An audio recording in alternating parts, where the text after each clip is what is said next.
Check the mic and make sure it sound right. Bonjour à tous, mon nom est Yann Florent et bienvenue dans la mise à jour, épisode 14. Premièrement, je m'excuse si ma voix est un petit peu weird. Je me mouche sans arrêt aujourd'hui. J'ai fait un test COVID et je suis négatif. Mais quand même, si jamais ça paraît, ben je m'en excuse. Fait qu'on passe ça là. La Tesla Model 2 est morte. Après avoir accompli sa deuxième année avec une rentabilité positive et des rapports de production et de livraison supérieurs, cependant, la partie la plus attendue de l'appel, le Earning Calls pour le quatrième quart de 2021, eh bien pour certains, c'était l'attente d'une promesse de Musk de mettre à jour sa feuille de route des produits de Tesla qui a été révélée. On parle ici du Cybertruck, le Semi, le Roadster et le Optimus. Eh bien, ils ne viendront pas avant 2023. Donc, nous n'introduirons pas de nouveaux modèles de véhicules cette année, a déclaré Musk lors de cet appel. Cela n'aurait aucun sens car nous serons toujours limités en pièces, a-t-il dit. Le problème de la chaîne d'approvisionnement mondiale ont tourmenté une grande partie de l'industrie automobile. Fait intéressant, Tesla a été la seule entreprise qui a apparemment défié toutes les probabilités et évité d'augmenter les temps d'attente. Cependant, l'entreprise n'est pas à l'abri des pénuries. En 2022, ce ne sera pas une année où Tesla introduira de nouveaux véhicules, y compris le Cybertruck, qui était promis en passant en 2021 à l'époque, mais maintenant repoussé en 2023. Il a noté que Tesla avait trop à faire. Pour ce qui est de la voiture à 25 000 $, eh bien, ça a l'air que c'est pas une priorité. Une question sur le sujet avait été posée dans le Earning Calls et le PDG a eu un point de vue intéressant sur la question, qui demandait une mise à jour sur la fameuse voiture à 25 000 $. Il a noté que l'actionnaire posait la mauvaise question. Il a dit que la question devrait être plutôt sur l'avenir des transports et ce n'est peut-être pas le véhicule à 25 000 $ qui est maintenant la priorité. Le simple fait que Tesla travaille actuellement sur plusieurs projets de front, eh bien la voiture de 25 000 $ est celle qui a été mise de côté. Tesla envisage également de déployer la FSD cette année. Alors la Tesla la plus abordable est-elle morte? Non, mais c'est sûr qu'on l'aura pas en 2022. Et à première vue, on serait même chanceux d'obtenir un prototype d'ici 2023. Tesla nous a quand même titillé sur le fait qu'il pourrait ouvrir des usines supplémentaires en 2022, en sorte que le calendrier 2023 et 2024 pourrait être encore possible pour cette voiture. Le PDG a mentionné qu'il ferait des pieds et des mains pour créer les véhicules tels que le Cybertruck, le Semi, le Roadster, l'Optimus, et être sûr d'être prêt pour les mettre en production. Il a indiqué que le Tesla Bot Optimus, qui fait référence à Optimus Prime de la série télé et des nombreux films Transformers, ce sera le produit le plus important de Tesla en 2022 selon Musk. Il considère que Optimus a le potentiel de devenir un projet encore plus important que sa division automobile. Il est important de se rappeler que Tesla ne peut pas contrôler les contraintes d'approvisionnement mondial. Bien que l'entreprise soit super bien intégrée verticalement, elle ne peut pas construire elle-même l'intégralité de ses véhicules et doit recevoir certaines de ses pièces auprès de fournisseurs tiers. Cela a limité la capacité de Tesla à proposer certains groupes motopropulseurs et à repousser les dates de livraison de certains modèles actuellement proposés. Mais qu'en est-il des modèles qui sont dans le pipeline de Tesla? Le Cybertruck avait une date de production initiale fin 2021. Pour le groupe motopropulseur trimoteur, maintenant le trimoteur ne sera même pas la première version proposée. Selon Musk lui-même qui a déclaré qu'une variante Quad Motor serait le premier modèle de Cybertruck produit à la Gigafactory Texas. Pour le modèle à 25 000 $, eh bien, Elon a mentionné que nous ne travaillons pas actuellement sur une voiture de 25 000 $. Elon a mentionné qu'il en avait assez dans son assiette. Les bonnes choses, eh bien, ça a l'air qu'ils vont arriver l'année prochaine. Cette année sera encore une année de survie à la pénurie de chaînes d'approvisionnement qui, selon Musk, durerait encore toute l'année. Ainsi, en 2022, la chaîne d'approvisionnement continuera d'être le limiteur fondamental de la production dans toutes les usines. Une fois que Tesla aura résolu les problèmes à court terme avec le goulot d'étranglement de la chaîne d'approvisionnement, eh bien, les projets à plus long terme de l'entreprise pourront aller de l'avant. Hey, je prends 2 petites minutes pour vous parler de l'application NeedCar. Si vous ne voulez pas attendre en ligne à la station-service pour acheter votre billet pour faire laver votre voiture, eh bien, avec cette application option-là. Tu n'es même pas obligé d'acheter de l'essence pour avoir le maudit rabais, là, tu sais, que ça te coûte moins cher pour laver ta voiture.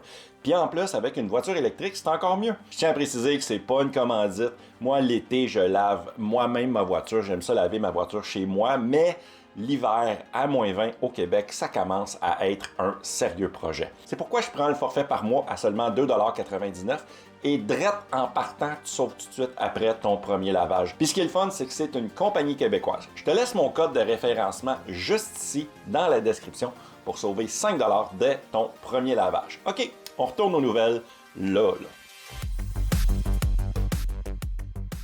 Le prototype Tesla Cybertruck qui est arrivé à la Giga Texas le week-end dernier a suscité beaucoup d'enthousiasme parmi les travailleurs de l'usine, beaucoup prenant des photos et des vidéos du camion. Certains d'entre eux se sont même retrouvés sur les réseaux sociaux, nous donnant un aperçu de près des dernières caractéristiques de conception du véhicule.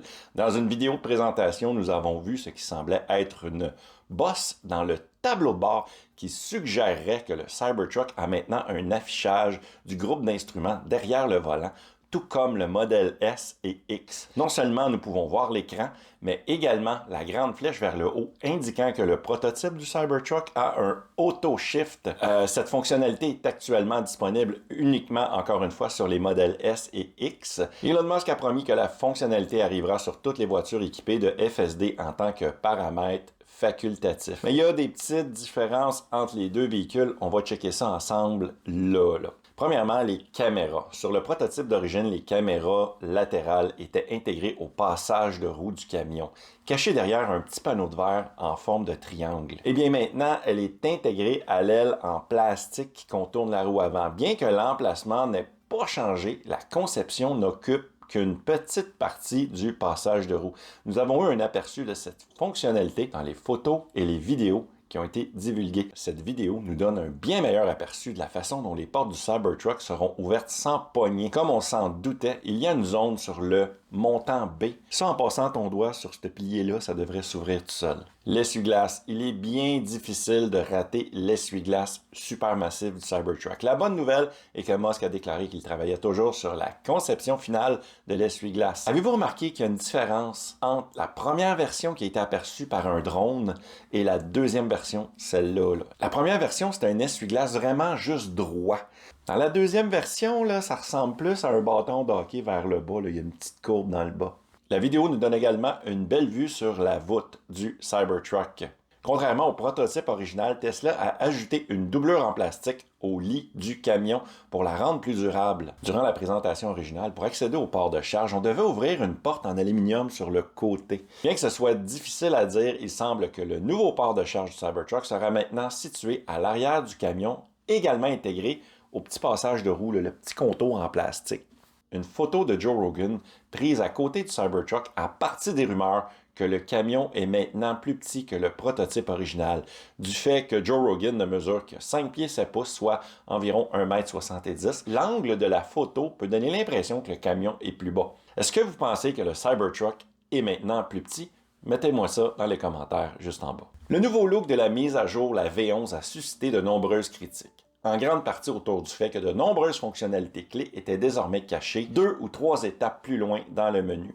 Peu de temps après la sortie, Elon Musk a promis que de nombreuses améliorations de l'interface utilisateur étaient à venir.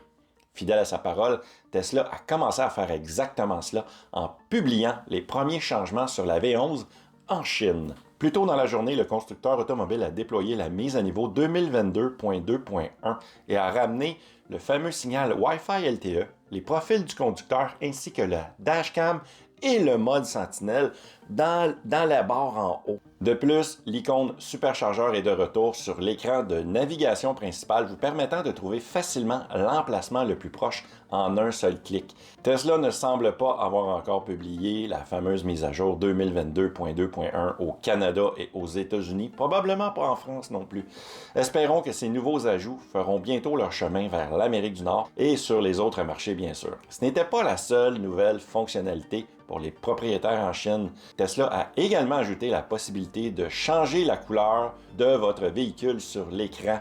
Ils ont également lancé le Tesla Mic, maintenant disponible sur la boutique Tesla en Chine pour accompagner la nouvelle application Karaoke KTV. Et que c'est pas moi qui va acheter ce micro-là pour chanter dans ma voiture.